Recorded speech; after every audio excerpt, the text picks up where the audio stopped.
Welcome, welcome. I am GPaw, and this is a beginner's guide to Alliance Wars in Marvel Strike Force. So I just want to start off with the good information, the main tips, and that is once you join an alliance and you can participate in wars, or once you've leveled up enough and your alliance is leveled up to level 20, you can unlock wars. And what you need to do when you first start off is come in, and you don't do it during a war, but in between wars you can pick a room. So you can just go to any room that has an opening, and if they're shield officers, you can hit claim slot. There'll be a bar that says claim slot, and you just claim that spot, and that's where your room is. So in the future, when you have 15 20 teams somewhat built, you can put extra teams in here. You're going to get 10 war attacks starting right off, so you can use them whenever you want throughout the war, from when it begins till the last 24 hours. So you can use your war attacks anytime. So the first and the most important thing is, after claiming your room, when your alliance enters a war, you want to make sure 100% that you have at least 10 characters that are level, or that are 12,000 to 16,000 power. And I'll show you why here, because you can put one character in. These characters are really strong and they're blowing it up, right? But as you can see, we're going to scroll down here and I'll kind of show it off. And that works, just using one character against a shield enemy. Now when you're fighting other war opponents, you have to use whole teams, but here, if I can get down to it and see kind of what we're working with here, I got some good examples. So one strong character, 4 weak is what I like to do, and that's what Commander K did. Again, one strong, 4 weak, and it works every time.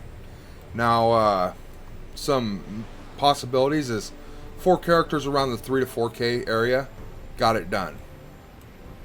One strong, 4 weak, about 12K, took it out. And that's huge, you know what I mean? That's one strong, 4 weak. That's really, really good. Let's see if I can do history on this side. Same thing, right? There was another room I wanted to show y'all. It might be... Is that the one I was just in? No, this room right here. I'll show you some of these attacks, see if this is the one. 15K had some semi-decent characters that beat it, but I like to put this one that's 13K.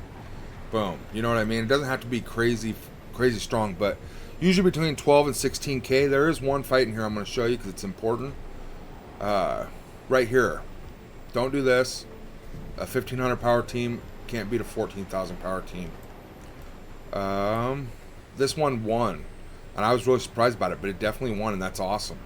You know what I mean? You'll find things that work. Again, 3 weaker characters, 2 issues characters, got it done, luckily. Where's this fight that I want to... Right here with Loki. He's almost 16K, which is my biggest tip, is having 10 war offenses, 10 characters between 12 and 16K. Loki has 1 attack on his basic, and apparently this team was able to beat him. Not sure how, but it won, and he lost his attack. So other than Loki or Ant-Man, usually your arena team and your raid team will be 10 characters right there, and you can use 1 character at a time to attack. Do not worry about setting up defenses early on until you have 10 solid teams built, and then your next characters you can throw on defense. You know what I mean? These teams will come as you play. You win wars by attacking and scoring points. If you put all your people on defense, you're not going to score points because you ain't going to have nobody left to attack. And eventually these rooms are going to be filled up with defense teams from other alliances that you have to have strong enough teams to beat. And you have to be strong enough to beat them so you can score points and win. Now, something else I will say when you're attacking, he got 10 points for each person he killed right here. So that's 50 war credits that you can spend in the war store to buy characters or gear and such. So you want to be attacking to get these extra war credits for killing enemies. As you level up into leagues, you're going to get more per kill. It gets up to like 35 or 40 war credits per kill. So that's times 5, you know what I mean? That's 300 per fight, war credits. And you do 10 fights, that's, 3,000 war credits you can spend per war in the store. And I'll show you the store here and the leagues and how that works. Alright, so the store is where you're going to spend your war currency, your war credits. I'm actually thinking about getting this pack. See what I get out of it for fun. $13.75 for 5 shards. And I will make a guide which characters to prioritize. That can help your account with like challenges and stuff. But the war store is a premium store. You very limited on currencies. You can only get the war credits 3 times a week. That's why you want to be doing your war attacks and winning. I will say you should focus character shards until they're maxed, and then only buy gear if you absolutely need it, and if it's a mini unique. So a mini unique would be, I don't see any of them there. Let's see if we can find a mini unique over here. Kind of explain this. What a mini unique. No, we sure can't. So I'm going to go into my characters and show you. Mini uniques are for skill, bio, mutant. Well, let me double check here. I don't want to give the wrong information. So like on Shang-Chi. He's a city skill brawler for hire. And I'm not sure how many mini uniques there are, but it's right here. Advanced molecular cloth. So you'll need a purple version for the purple levels. Once you hit level 13, it becomes the gold version of this.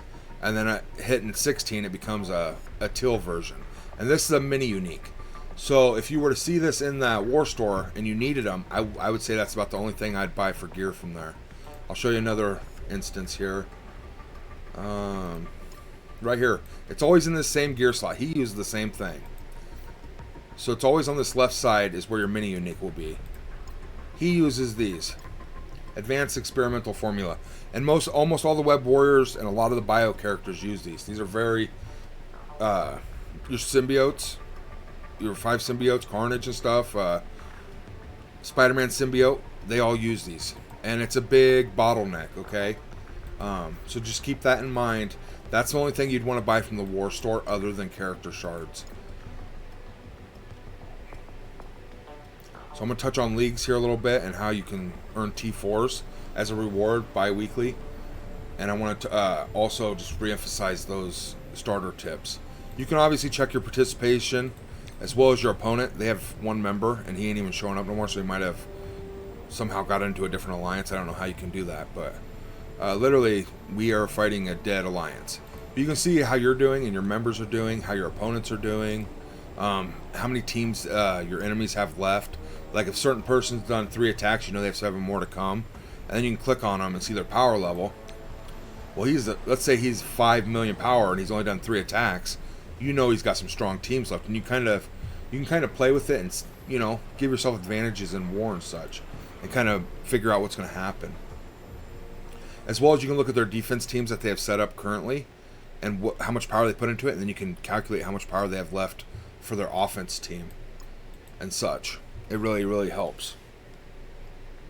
Just small things like that. I'm going to touch on the leagues here and we'll wrap this video up. Definitely comment down below if you have any questions or anything to add to this conversation to help out new players and such. Okay, so leagues and rewards. Leagues, you're going to score points for winning, and you're going to lose cups or trophies if you lose.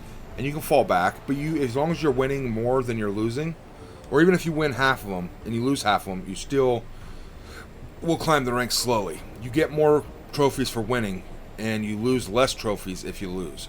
So you get like 15 for winning, and you only lose like 11 if you were to lose. Okay, so as long as you're winning at least half of them, you're going to be moving up. And the higher you go in these, the higher the rewards. You can come in here and check out your rewards and such. And you can see once we get up towards gold and diamond, you're getting thousands of this. You know what I mean? This is awesome. Awesome rewards, and they just keep getting better. Now, I do want to talk about the leaderboard to finish this up and scoring. So your wars are going to last 2 weeks for this leaderboard. And you score points by earning Alliance War Point. So I believe those to be the 315,000 right here is going to score us onto this leaderboard. And that's how you score. Now, the rankings, remember, it's 2 weeks, so that'll be 6 wars. You get them 3 wars per week. So 6 wars total. And then it rates you off your points, how many points you scored.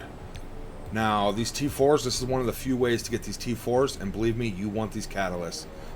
This is a huge bottleneck, especially if you're a spender. You're going to run out of these because you're going to start G13 and 14, 15 people, and it takes thousands of them per character. It's insane.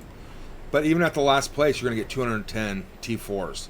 So the better you do, the more you get, and the stronger your characters are going to get, which is awesome. So that's just something to keep in mind, absolutely. And if you have any questions that I did not answer here or anything you want to learn more in detail, come in here and check it out. It really helps people out. As well as we're doing a Nowhere Siege. which is a specialized war. They did some changes since I used to play, and it's quite wonderful.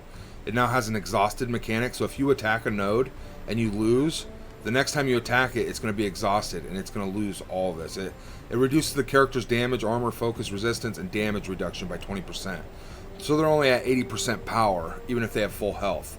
And you can exhaust them up to 4 times, and they just keep losing 20% until eventually you can beat them with anybody. Another big thing out here, there's just one more thing right here, and this is for the Nowhere Siege specifically. And it says 100% primary stats to defending Thanos and Black Order allies. So it's team specific. As a new player, you probably don't have them unless you spent money and bought them. I believe, I can't think of his name right now, but one of the Black Order characters actually comes from the War Store. So you have to be doing wars, and if you're a newer player, you haven't purchased them yet. And if not exhausted, they start off with 3 safeguard, evade, offense up, and speed up. So if you fight them, they're pretty much going to dominate you unless you have like a top 3 war offense to beat them. Like Gamma or Nowhere Team to destroy them. Otherwise, you're going to have to fight them once, do your best, and then the next time they'll be exhausted and they won't have all these buffs. They will still, however, have the 100% primary stats to them. That's just huge. And then this is every time. These extra war... 10% to war-ready attacking Nowhere allies, so this is extra. But this 10% primary stat to war-ready attacking allies is always happening. And you can read a ton more. There's a bunch more information in here. But those were the main things. Again, subscribe. I make a lot of content, and it's sporadic, and it's always about different topics. So subscribe so you stay up to date when my videos go out, as well as like these. Thumbs this up if this helped you in any way. Remember, claim a war slot on defense. Focus on war offense. Do not build for war defense. You will naturally get teams to put there, I promise you. Alright. Much love. Stay healthy. We'll catch you on the next one.